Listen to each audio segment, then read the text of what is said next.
Hello my dear students, welcome to my channel and I hope that you all are doing great. So यहाँ पे इस video के अंदर हम MEG 10 के कुछ इंपॉर्टेंट क्वेश्चंस को डिस्कस करेंगे। MEG 10 इंपॉर्टेंट क्वेश्चन सीरीज का ये पार्ट 2 वीडियो है। अगर आपने इससे पहले वाला वीडियो नहीं देखा है तो उसका लिंक आपको डिस्क्रिप्शन में मिल जाएगा। सो गाइज, ये जो क्वेश्चन है इसमें आपको इंग्लिश लिटरेचर और इंग्लिश लैंग्वेज टीचिंग के अंदर इंग्लिश लिटरेचर का क्या रोल होता है उसके बारे में बताना है। आंसर को स्टार्ट करने से पहले मैं आपको ये बताना चाहती हूँ कि अगर आप हमारे चैनल पे नए हैं तो मैं आपको बता दूँ कि हम जो है MEG के गेस्ट पेपर्स एंड जो नोट्स होते हैं वो भी प्रोवाइड करते हैं। आप डिस्क्रिप्शन में दिए हुए नंबर पे हमें व्हाट्सएप पे मैसेज करके अपने MEG 10 के यूनिट वाइज नोट्स को या फिर गेस्ट पेपर्स को परचेज कर सकते हैं और उससे अपने एग्जाम की तैयारी एकदम आसानी से कर सकते हैं।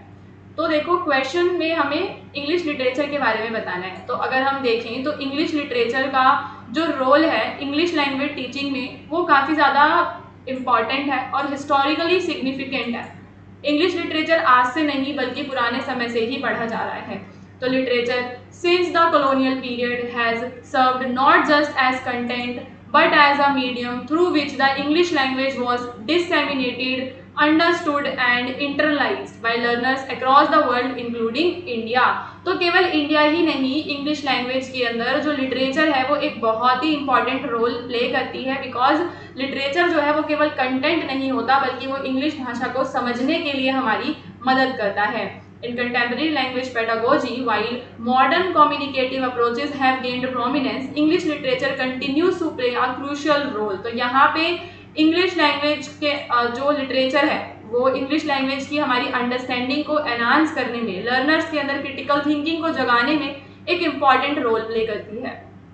अगर हम बात करें तो कैसे ये रोल प्ले करती है, तो देखो, जब हम लिटरेचर को पढ़ते हैं तो लिटरेचर के अंदर हमें काफ़ी कुछ सीखने के लिए मिलता है। उससे हम वोकैबुलरी सीखते हैं, आइडियोमेटिक एक्सप्रेशंस को सीखते हैं। जब हम नॉवेल्स को, पोएम्स को पढ़ते हैं तो हमारी 4 कोर स्किल्स डेवलप होती हैं। लिसनिंग, स्पीकिंग, रीडिंग और राइटिंग स्किल्स हमारी पूरी इसमें डेवलप हो जाती हैं, है ना। और अलग अलग जो स्टाइलिस्टिक वेरिएशंस होती हैं, डायलॉग्स जो होती हैं, ये उसको समझने में हमारी मदद करता है। लिटरेचर ओपन करता है window into the cultural, historical और सोसाइटल कॉन्टेक्स्ट। तो अगर हमें इंग्लिश, जो भी नेशंस जहाँ पे इंग्लिश बोली जाती है, उन नेशंस के कल्चर को, उनकी हिस्ट्री को, उनकी सोसाइटी को समझना है तो लिटरेचर उसमें एक इम्पॉर्टेंट रोल प्ले करती है। लिटरेचर से हम उसको समझ सकते हैं। एंड जो है क्रिटिकल थिंकिंग और इंटरप्रिटेशन जो स्किल्स होती हैं, तो ये लिटरेचर जो है क्या करता है कि हमें इंगेज करता है, हमारे अंदर हायर ऑर्डर थिंकिंग स्किल्स को डेवलप करता है। स्टूडेंट्स जो है अपने ओपिनियंस बना लेते हैं किसी भी कहानी को अपने पढ़ने के बाद, उनका एक अपना पर्सपेक्टिव डेवलप होता है। एंड जो है लैंग्वेज प्रोफिशिएंसी इंक्रीज होती है और उनकी कॉग्निटिव स्किल्स भी डेवलप होती हैं। जो लिटरेचर है वो अपील करता है हमारे इमोशंस से, इमेजिनेशन से, making learning more engaging and less mechanical. तो लिटरेचर को जब हम पढ़ते हैं तो वो जो लर्निंग होती है, लिटरेचर से पढ़ के जो लर्निंग हम सीखते हैं वो क्या होता है गाइस, वो इंगेजिंग होता है काफ़ी ज़्यादा, रेदर देन मैकेनिकल। तो स्टोरीज को, पोएम्स को जब हम पढ़ते हैं तो हम उससे पर्सनली भी कनेक्ट हो जाते हैं। उसके अलावा लिटरेचर के माध्यम से जो लर्नर हैं वो अलग अलग डायलेक्ट्स को और इंग्लिश के जो ओल्ड हिस्टोरिकल फॉर्म्स थी, स्टाइलिस्टिक वेरिएशंस को समझ पाते हैं। इस एक्सपोजर से जो स्टूडेंट्स हैं वो प्रिपेयर होते हैं रियल वर्ल्ड कम्युनिकेशन के लिए। लिटरेचर प्रोवाइड करता है natural integration of language learning with content learning, यानी कि हम लैंग्वेज को नेचुरली समझ पाते हैं। तो instead of isolated grammar drills, learner see language in action embedded in meaningful memorable context. फिर इसकी ये क्या करता है, हमें मॉरली और एथिकली सेंसिटाइजेशन की जब हम बात करते हैं तो literary work often deal with universal theme. जो भी हमारी क्या होती हैं दोस्तों, यूनिवर्सल थीम्स होती हैं, जस्टिस, लव, बिट्रेयल, इस सब के साथ जो है हमें लिंक करता है और हमारे अंदर एक मॉरल रिफ्लेक्शन को प्रवोक करता है। Classroom discussions based on such theme help learner practice argumentative and persuasive language form. इसके बाद जो अगला क्वेश्चन है, यहाँ पे आपको जो रिलेशनशिप है इंग्लिश का और इंग्लिश का रिलेशनशिप इंडियन कल्चर के साथ, उसके बारे में बताना है। So the relationship between English and Indian culture has been a subject of intense debate since the colonial period। तो भारत का कल्चर, भारत के कल्चर में ये जो रिलेशनशिप है इंग्लिश भाषा का, ये शुरू से ही एक डिबेट का मुद्दा रहा है। English introduced in India as a tool of imperial administration. तो शुरुआत में इंग्लिश एक टूल की तरह काम करता था, जो अंग्रेज थे वो इसको अपने एडमिनिस्ट्रेशन में सबसे ज़्यादा यूज़ किया करते थे। The debates surrounding this relationship oscillate between viewing English as an instrument of cultural alienation, operation and as a vehicle for modernization. तो इंग्लिश हमारे लिए गाइस क्या है? It is a instrument of cultural alienation. यानी जब हम English को सीखते हैं तो हम अपने कल्चर से एलियनेटेड फील करते हैं, दूसरा हम ऑप्रेस्ड फील करते हैं, क्योंकि ये कॉलोनियल जो कंट्रीज थी उनकी भाषा है। अब यहाँ पे डिबेट्स की बात करें तो इंग्लिश और कल्चर का डिबेट क्या है? तो इंग्लिश को हम एज अ टूल मान सकते हैं कल्चरल इंपीरियलिज्म का। जो क्रिटिक्स हैं वो आर्ग्यू करते हैं कि जो इंग्लिश है उसने प्रमोट करा है ब्रिटिशर्स को to create a class of Indians who would be Indian in blood and colour but English in taste, in opinions and morals and intellect. तो एक ये थॉमस मैकाले का जो है ना, उसके अंदर उन्होंने ये बात बोली थी कि वो इंडिया में इंग्लिश को इसलिए इंट्रोड्यूस कर रहे हैं बिकॉज वो क्या चाहते हैं, यहाँ पे एक अलग से क्लास बनाना चाहते हैं अंग्रेजों की, इंडियंस की एक अलग से क्लास बनाना चाहते हैं इंडियंस की, जिन्हें क्या आती हो? इंग्लिश आती हो। ठीक है, उसके अलावा जो हम क्या करते हैं, हम अपनी इंडिजीनियस जो रूट्स हैं उनसे क्या फील करते हैं? एलियनेटेड फील करते हैं। ठीक है,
okay guys, so sorry for this interruption. अब देखो क्वेश्चन क्या था कि हमें इंग्लिश का जो रोल है, ठीक है, रिलेशनशिप बिटवीन इंग्लिश और इंडियन कल्चर हमें समझना है।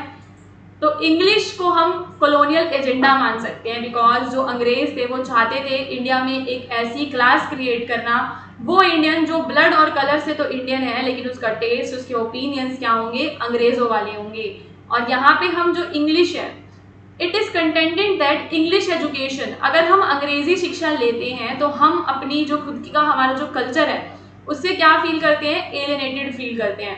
Sanskrit, Persian, vernacular literary traditions were marginalized leading to a rupture in the continuity of Indian intellectual life. तो यहाँ पे हम देखते हैं कि ये इंडियन इंटेलेक्चुअल लाइफ को पूरा खराब कर देता है। English as a medium of modernization and empowerment. So access to modern knowledge, आज हम क्या देखते हैं कि हमारी जो मॉडर्न नॉलेज है उसके डोर ओपन हो गए हैं बिकॉज ऑफ इंग्लिश।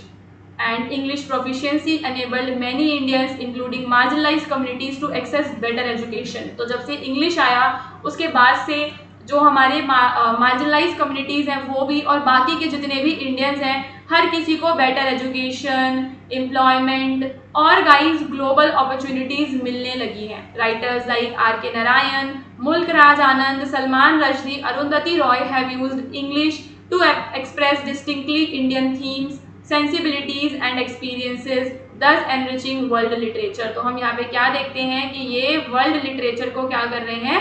एनरिच कर रहे हैं। Over time English has been Indianized incorporating Indian idioms, rhythms and cultural references. तो आज के समय में हम क्या देखते हैं कि जो इंग्लिश है गाइज वो क्या हो चुकी है? इंडियनाइज्ड हो चुकी है, making it one of the many Indian languages rather than a purely foreign import. तो केवल अब ये फॉरेन लैंग्वेज ना बन के क्या हो चुकी है, इसमें हमें इंडियनाइजेशन इसका देखने के लिए मिलता है। सो गाइस पार्ट 2 यहाँ पे फिनिश होता है। इसके बाद मैं MEG 10 की रिवीजन क्लास लेकर आऊँगी जिसके अंदर मैं लाइव क्लास होगी वो। सो उसके अंदर हम अराउंड 5 से 8 क्वेश्चंस को डिस्कस करेंगे। तो अगर आप चैनल पे नए हैं तो चैनल को ज़रूर सब्सक्राइब कर लेना। डिस्क्रिप्शन में हमारा व्हाट्सएप चैनल का लिंक है, उसको ज्वाइन कर लो, बिकॉज जब भी लाइव क्लास आएगी तो मैं वहाँ पर ही अपडेट दूंगी। ठीक है, तो पार्ट 1 और पार्ट 2 देख लेना। इसका गेस्ट पेपर परचेज करना है तो डिस्क्रिप्शन में दिए हुए नंबर पे बस एक मैसेज डाल देना।